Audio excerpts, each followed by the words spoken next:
I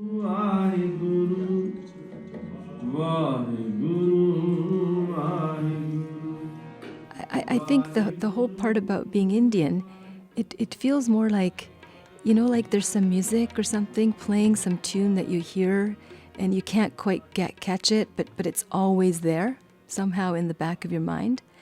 I feel like I wish I could understand it more, and I wish I hadn't lost it. So I feel all that regret, but it feels like there's all these memories of it from before.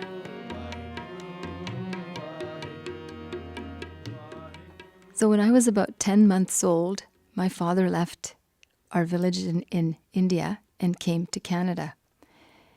And when my brother and mother and I came to Canada, I was 8 years old. So in April 1967, we arrived at the airport in Vancouver. And I had never met my father before. He was a complete stranger. I had an idea that I had a father in Canada, but I didn't think much more.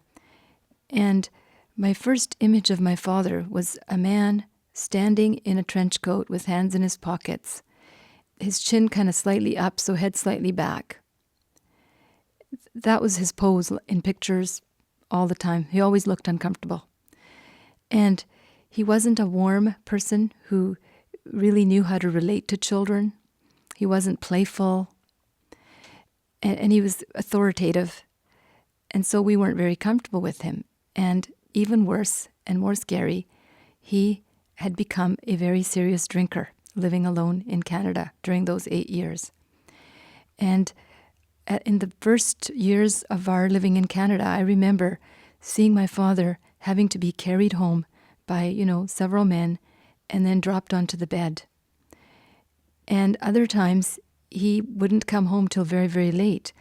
And I'd be standing at the window looking for him to come back. It was like 2 a.m.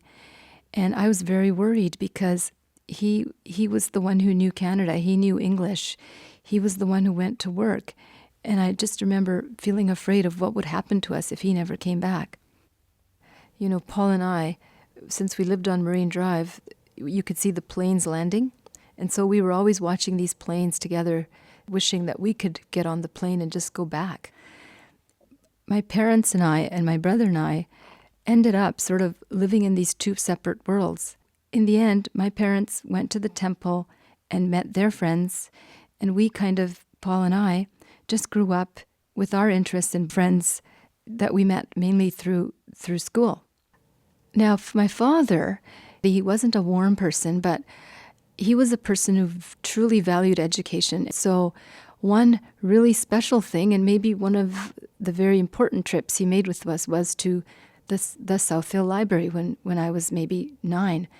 And he brought us here, and he didn't come back with us, but we started to come, my brother and I, on weekly trips. And we'd take out all these fantastic books, but the stories in the books like Jane Eyre, those gave me something to aspire to. It made me feel I wasn't alone.